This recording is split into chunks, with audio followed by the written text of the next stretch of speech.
नमस्कार मेरे प्यारे बच्चों, आप सभी का स्वागत है आपके अपने YouTube channel success with Pal sir पे। बच्चों, आज हम लोग पढ़ने वाले हैं कक्षा 9 की गणित अध्याय 11, जिस अध्याय का नाम है पृष्ठीय क्षेत्रफल तथा आयतन। इस अध्याय 11 के प्रश्नावली 11.1 से लेके 4 क्वेश्चन मैं बता चुका हूं, और उस वीडियो को आप लोग देखना चाहते हो, इस वीडियो के डिस्क्रिप्शन में दिए गए लिंक पे जाके आप लोग वहां पे देख सकते हैं। ठीक, और चलिए क्वेश्चन नंबर 5 पढ़ते हैं। है क्या? 8 मीटर ऊंचाई और आधार की त्रिज्या 6 मीटर वाले एक शंकु के आकार का एक तंबू बनाने में 3 मीटर चौड़े तिरपाल की कितनी लंबाई लगेगी? फिर से पढ़ रहे हैं। 8 मीटर ऊंचाई और आधार की त्रिज्या 6 मीटर वाले एक शंकु के आकार का एक तंबू बनाने में 3 मीटर चौड़े तिरपाल की कितनी लंबाई लगेगी? इसका मतलब बच्चों, एक तिरपाल से शंकु के आकार का एक तंबू बनाया जा रहा है, और उस तंबू की ऊंचाई है 8 मीटर और उस तंबू के आधार की त्रिज्या है 6 मीटर। ठीक, और जिस तिरपाल से उस तंबू को बनाया जा रहा है उस तिरपाल की चौड़ाई है 3 मीटर। ठीक, और उस तिरपाल की लंबाई पूछा है कि उस तिरपाल की कितनी लंबाई लगेगी। चौड़ाई दिया है तिरपाल की, और आगे क्या लिखा है, यह मानकर चलिए कि इसकी सिलाई और कटाई में 20 सेंटीमीटर तिरपाल अतिरिक्त लगेगा। और आगे क्या लिखा है, जब तंबू को बनाया जाता है तो तिरपाल के तंबू बनाने में, शंकु बनाने में तिरपाल के सिलाई और कटाई में 20 सेंटीमीटर तिरपाल और ज्यादा लग गया। कुल मिला के हमको तिरपाल की टोटल लंबाई कितनी लगी वो हमको क्या करना है, निकालना है। तो चलिए जो दिया है सर्वप्रथम लोग लिख लेते हैं। लिखेंगे यहां पे हल। शंक्वाकार, शंकु के आकार का जो तंबू है उसकी ऊंचाई कितना है? 8 मीटर। तो यहां लिखेंगे शंक्वाकार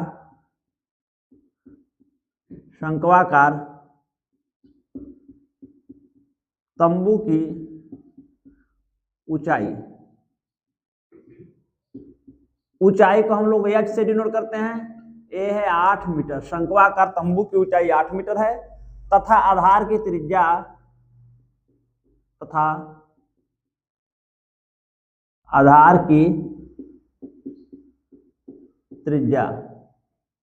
त्रिज्या को हम लोग r से डिनोट करते हैं। ये दिया है 6 मीटर। और क्या दिया है? तिरपाल की चौड़ाई दिया है। तिरपाल की, जिस तिरपाल से तंबू को बनाया जाता है उसकी जो चौड़ाई है, तिरपाल की चौड़ाई दिया है 3 मीटर। ठीक, देखिए यहां पे हम बना दे रहे हैं तंबू को। इस टाइप से तंबू बन रहा है। तंबू यही होता है, शंक्वाकार तंबू है, तिरपाल से बनाया जा रहा है। ठीक, इस तंबू की जो ऊंचाई है, ऊंचाई क्या होती है? ये आधार होगा। ये क्या होगा? आधार होगा। आधार के बीच में होता है केंद्र। केंद्र से इस सिरे को मिलाओगे तो त्रिज्या काम करेगी, और इसकी जो त्रिज्या है तिरपाल आधार की त्रिज्या है 6 मीटर। तो ये त्रिज्या आपकी यहाँ पे हो जाएगी 6 मीटर। और इस शंकु की, शंक्वाकार तंबू की जो ऊंचाई दिया है, यहां से लेके ये ऊंचाई होती है, केंद्र से शीर्ष को मिलाने वाली रेखा है ऊंचाई की, ये ऊंचाई दिया है 8 मीटर। ठीक, इस प्रकार से हमारा तंबू बन गया है। ठीक, अब हम लोग निकालेंगे क्या? तिर्यक ऊंचाई निकाल लेते हैं। इस तंबू की तिर्यक ऊंचाई, मान लो तंबू की तिर्यक ऊंचाई यल है। आप लोगों को मैं एक फार्मूला बताया हूं। क्या बताया हूं? यल बराबर, तिर्यक ऊंचाई निकालने का फार्मूला, यल बराबर क्या होता है? एच का स्क्वायर प्लस आर का स्क्वायर। एच क्या है? शंकु की ऊंचाई, और आर क्या है? शंकु के आधार की त्रिज्या। तो यहां से हम यल का मान निकाल लेंगे। एच टोटल ऊंचाई कितनी है? 8 मीटर। तो यहां से हो जाएगा 8 का स्क्वायर, और आधार की त्रिज्या कितना है? 6। तो यहाँ हो जाएगा 6 का स्क्वायर। यहां से हम लोग निकाल लेंगे 8 का 2 बार गुणा करेंगे 8 अट्ठे 64, 6 का 2 बार गुणा करेंगे 6 छाक 36, और 64 में 36 को जोड़ेंगे बच्चों तो कितना आएगा? 100 आएगा। तो यहाँ से l का मान निकल जाएगा हम लोगों का √100 यानी 100 का वर्गमूल, √100 का मान आता है 10 मीटर। ठीक, तो यहाँ से हमको इस शंकु की तिर्यक ऊंचाई मिल गई, l का मान मिल गया, कितना मिल गया 10 मीटर। अब हम लोग इस शंक्वाकार तंबू के वक्र पृष्ठ का क्षेत्रफल निकाल लेते हैं, क्योंकि जो तिरपाल है वो क्री भाग में लगेगा, नीचे तो लगने वाला है नहीं। ये तंबू बना है, तंबू बनाया जाता है तो आधार में तिरपाल को नहीं लगाया जाएगा, सिर्फ वक्राकार भाग में लगाया जाएगा।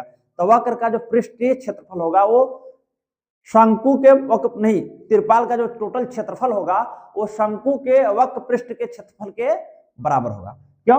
क्योंकि तिरपाल को इसी वक्राकार भाग में लगाया जाएगा, ऊपर, नीचे आधार में नहीं लगाया जाएगा। ठीक ठीक ना, तो जो तिरपाल का क्षेत्रफल होगा वो शंकु के वक्र पृष्ठ के क्षेत्रफल के बराबर होगा। यहां लिखेंगे, यहां साइड में लिख देंगे, क्योंकि तिरपाल का क्षेत्रफल, तिरपाल का क्षेत्रफल बराबर होगा शंकु के वक्र पृष्ठ के क्षेत्रफल, शंकु के वक्र पृष्ठ का क्षेत्रफल। तिरपाल की लंबाई भी होगी और चौड़ाई भी होगी। ठीक, तो तिरपाल का जो क्षेत्रफल होगा वो लंबाई गुणे क्या होगा, क्योंकि तिरपाल इस टाइप से होती है ना, ऐसी तिरपाल होती है, इसकी कुछ न कुछ लंबाई होती है, इसकी कुछ न कुछ चौड़ाई होती है।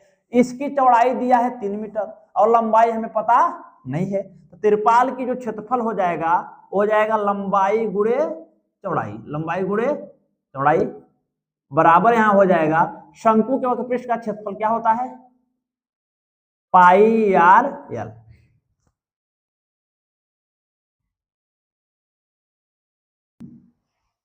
यहां पे आप लोग बेहतर होगा शंक्वाकार तंबू के वक्र पृष्ठ का क्षेत्रफल लिख लेंगे तो और अच्छा होगा। यहां पे लिख लीजिए शंक्वाकार, शंक्वाकार, शंक्वाकार बीच में लिख लीजिएगा तंबू के, शंक्वाकार तंबू के वक्र पृष्ठ का क्षेत्रफल, यही तिरपाल के क्षेत्रफल के बराबर होगा। और तिरपाल जानते हो आयताकार होता है, उसकी लंबाई भी होती है और चौड़ाई भी होती है। तिरपाल का क्षेत्रफल तिरपाल की लंबाई गुणे चौड़ाई के बराबर होगी। ठीक, तो यहां से हम लोग क्या करेंगे, लंबाई हमें पता नहीं तो लंबाई को लंबाई रहने दो, लेकिन चौड़ाई हमें पता है तिरपाल की, तिरपाल की चौड़ाई कितना दिया है 3 मीटर, तो यहाँ पे लिखेंगे 3 मीटर। पाई, पाई का मान क्वेश्चन में लिखा है, पाई का मान आपको लेना है 3.14, यहाँ पाई के स्थान पे लिखेंगे 3.14, बीच में गुणा है, आर का मान कितना दिया है 6 मीटर, और इसकी जो तिर्यक ऊंचाई है, इसकी तिर्यक ऊंचाई अभी हम लोग निकाले हैं 10, यहाँ लिख देंगे 10। ठीक, चलिए इतना स्क्रीनशॉट ले लीजिए, फिर मैं इधर का इरेज करके इधर बताता हूं, जगह नहीं है। ठीक, टेक अ स्क्रीनशॉट, 1 2 3 डन। चलिए भाई इधर का मैं इरेज कर देता हूं। जय हनुमान ज्ञान गुण सागर, जय कपीस तिहु लोक उजागर, रामदूत अतुलित बलिधामा, अंजनी पुत्र पवन सुत नामा। ये हो गया लंबाई और ये हो गया चौड़ाई। ठीक, हमको चाहिए लंबाई का मान, तो यहां से हम लंबाई निकाल लेते हैं। लंबाई बराबर हो जाएगा, ये देखिए 3 इधर चला जाएगा तो यहां बचेगा क्या, इधर है 3.14 गुणे 6 गुणे 10 बट्टे, ये 3 इधर गुणे में है, कहां चला जाएगा भागे में, 3 दूना 6, यहां से हमको लंबाई मिल गई 3.14। 1 मिनट, इसका गुणा कर लीजिए, 3.14 का गुणा 2 में करेंगे, 3.14 का गुणा 2 में करेंगे, 2 चौका 8, 2 एकम 2, 2 तीन 6, 2 अंक पहले दशमलव है, 4 है बेटा, यहाँ 2 अंक पहले दशमलव लगा लो।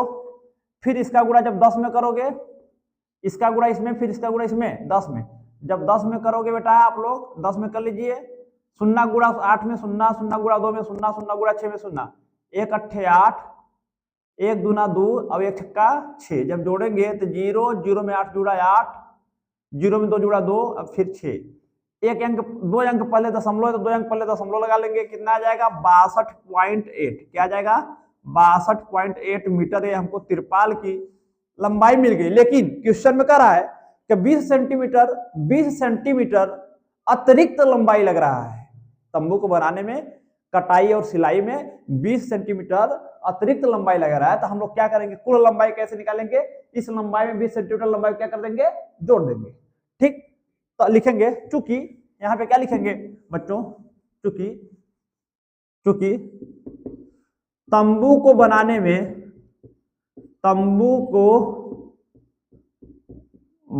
में 20 सेंटीमीटर तिरपाल की अतिरिक्त लंबाई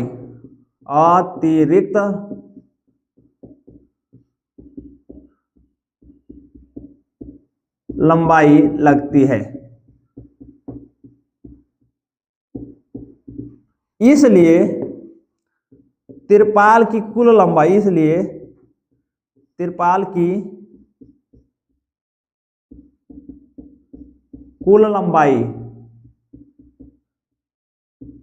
कितना हो जाएगी, ये तो 62.8 ये तो रहबे करेगी, इसमें 20 सेंटीमीटर और जोड़ देंगे, ये मीटर में है, ये किसमें है, मीटर में, और 20 सेंटीमीटर यहाँ जोड़ देंगे, तो दोनों जोड़ेंगे तब हमको टोटल लंबाई निकल जाएगी। लेकिन बच्चों ये मीटर में है, इसको भी मीटर में बदल देते हैं, ये 62.8 आ जाएगी।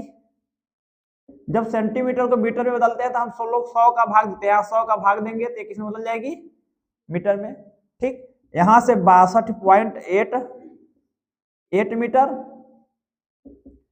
100 का भाग 20 में दोगे 0 से 0 कट जाएगा, और 10 का भाग 2 में दोगे तो 0 कितना आएगा, 2, 0 कितना आएगा 2, 10 का भाग 2 में दे दो, देखो भाग नहीं जाएगा, 0 लगा हो जाएगा 20, 10 दूना 20, कितना आएगा 0.2, ये 2 मीटर। ठीक, अब इन दोनों को जोड़ दो, 62.8 मीटर में 0.2 मीटर जोड़ो, 62.8 मीटर में हम लोग 0.2 मीटर जोड़ेंगे, 8 2 10 शून्य कैरी 1 2 1 3 फिर 6, कितना आ गया बेटा 63 मीटर, कितना आया 63, ये आ गया 63.0, और दशमलव के बाद 0 लिखा नहीं जाता।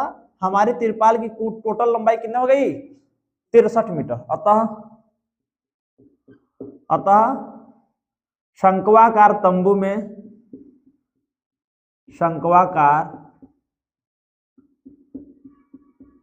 तंबू में लगे तिरपाल की कुल लंबाई कितना होगी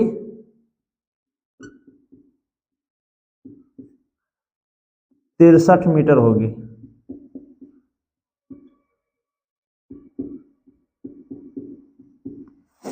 लिखिए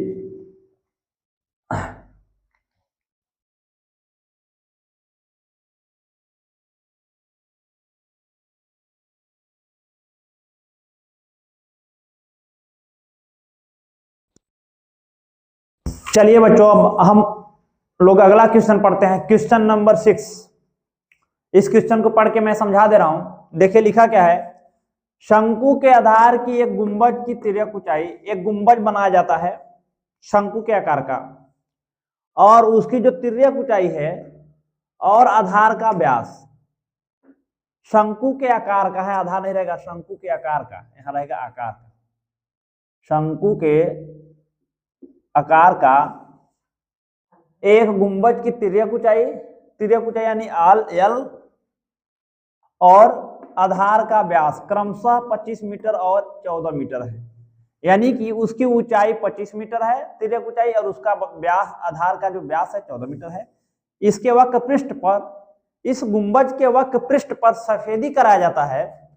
इसके वक्र पृष्ठ पर 2 से 10 रुपया प्रति 100 मीटर स्क्वायर की दर से सफेदी कराने का व्यय ज्ञात कीजिए। यानी गुंबज के वक्र पृष्ठ पर सफेदी कराया जाता है, पेंट मारा जाता है सफेद रंग का। जब सफेदी हम कराएंगे तो यदि 100 मीटर स्क्वायर एरिया पर सफेदी कराया जाता है तो कितना रुपए लग रहा है 2 से 10 रुपए। सिर्फ 100 मीटर स्क्वायर एरिया का सफेदी कराने में व्यय हो कितना 2 से 10 रुपए। इस गुंबज के टोटल वक्र पृष्ठ पर यदि हमको सफेदी कराना हो तो कितना व्यय लगेगा वो बताना है कराने की दर। गुंबद के टोटल वक्रपृष्ठ पर सफेदी कराने की व्यय मीन्स खर्च, कितना खर्च लगेगा। चलिए सबसे पहले जो दिया है लिख लेते हैं। दिया है शंकु के आकार की तिर्यक ऊंचाई ना, यहाँ पे लिख लेंगे दिया है हमें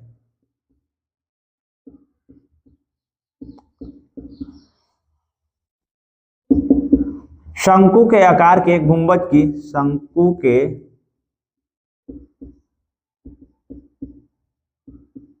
आकार के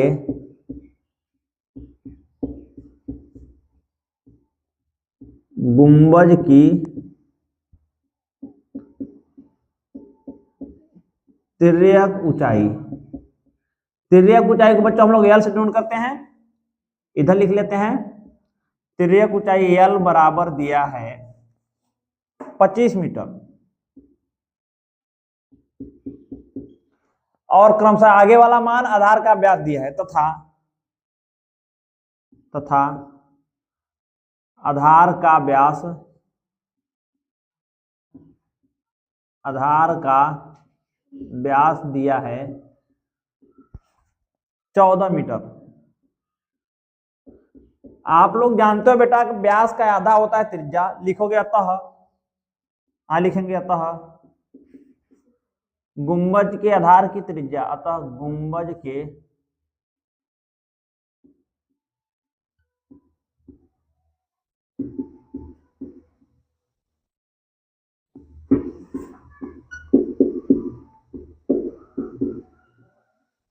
त्रिज्या को हम लोग आर से डिनोट करते हैं, यहाँ पे आर लिखेंगे।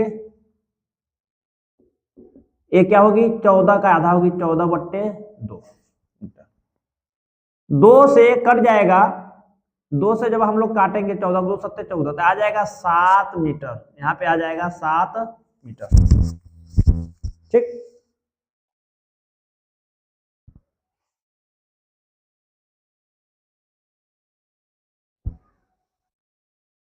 चलिए अब इसका हम लोग वक्रपृष्ठ का क्षेत्रफल निकाल लेते हैं। आप लिखेंगे अब शंकु के वक्रपृष्ठ का क्षेत्रफल,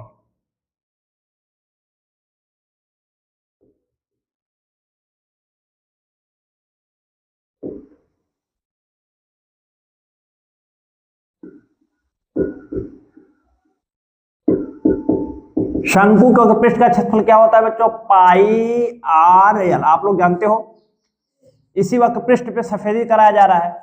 पाई का मान हम लोग रखेंगे 22/7 गुणे त्रिज्या कितना दिया है 7, यहाँ पे 7 रखेंगे। इसकी तिर्यक ऊंचाई कितना दिया है 25 मीटर, तो यहाँ पे लिखेंगे 25। यहां से देखिए बच्चों ये 7 से 7 कट जा रहा है, यहाँ पे बचेगा 22 गुणे 25। 22 में 25 का गुणा कीजिए, यहां पे करके आपको दिखा रहे हैं। हम 25 का डायरेक्ट गुणा 2 में कर रहे हैं, 25 दूना 50 का शून्ना कैरी 5, फिर 25 दूना 50 में 5 जोड़ेंगे 50 5 55, कितना आएगा 550 मीटर का स्क्वायर। ये हमको शंकु के वक्रपृष्ठ का क्षेत्रफल मिल गया और इसी टोटल एरिया में सफेदी कराया जा रहा है। लेकिन यहाँ पे दिया क्या है कि 100 मीटर स्क्वायर एरिया में सफेदी कराने में व्यय कितना लग रहा है 210 मीटर, 210 रुपए लिखेंगे। चूंकि यहां पे लिखेंगे चूंकि शंकु के वक्रपृष्ठ के 100 मीटर स्क्वायर क्षेत्रफल पर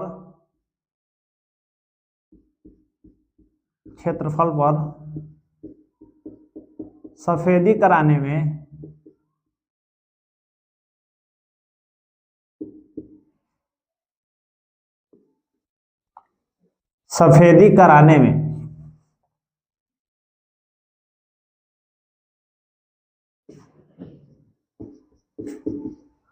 लगा व्यय कितना है 210 रुपए, क्वेश्चन में दिया है 100 मीटर स्क्वायर एरिया में सफेदी लगाने में 210 रुपए लग रहा है।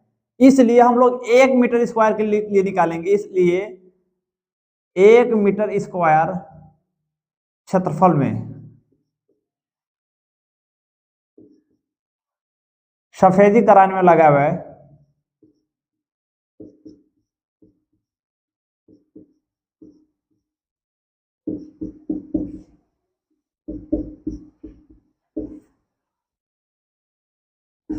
देखिए बच्चों, आप लोग एक ही नियम पढ़े होंगे, 1 मीटर स्क्वायर एरिया का 100 मीटर स्क्वायर एरिया में 2 से 10 रुपए, तो 1 मीटर एरिया में क्षेत्रफल में सफेदी कराने में लगा हुआ क्या हो जाएगा, 2 से 10/100, इस 100 का भाग दे देंगे।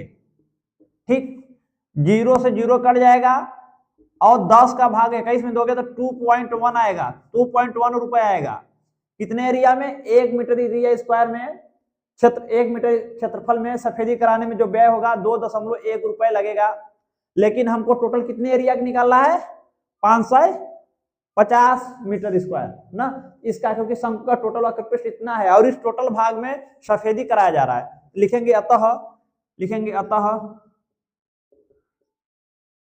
अतः शंकु के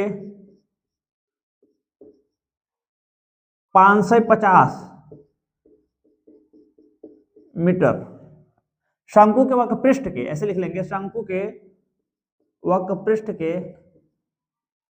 550 मीटर स्क्वायर क्षेत्रफल में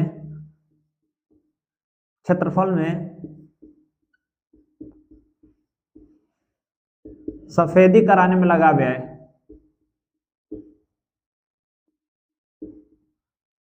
व्यय मीन्स खर्चा बेटा, सफेदी कराने में लगा व्यय कितना हो जाएगा, 1 मीटर स्क्वायर में 2 से 10 रुपए है, तो 5 से 50 में कितना हो जाएगा, 5 से 50 गुणे 2.1, इतना रुपए, 2.1 का गुणा कर देंगे 5 से 50 में, तो टोटल व्यय निकल जाएगा। 2.1 का गुणा 5 से 50 में यहां करके दिखा दे रहे आप लोगों को, 2.1 का गुणा 5 से 50 में, 0 गुणा 1 में 0, 0 गुणा 2 में 0, 5 एकम 5, 5 दूना 10, 5 एकम 5, 5 दूना 10, 0 5 0 5 जुड़ा 5, 1 में 0 जुड़ा 1, 1 दशमलव, 1 अंक पहले दशमलव, 1 अंक पहले दशमलव आ जाएगा 1155 रुपए, कितना आ जाएगा 1155 रुपए, इतना रुपए लगेगा। दशमलव के बाद 0 नहीं लिखा जाता बेटा, लिख लीजिए, ये हमारा हम लोग का आंसर है। जो बच्चे मोबाइल से देख रहे हैं वो स्क्रीनशॉट ले ले, फिर अगला क्वेश्चन हम लोग पढ़ते हैं।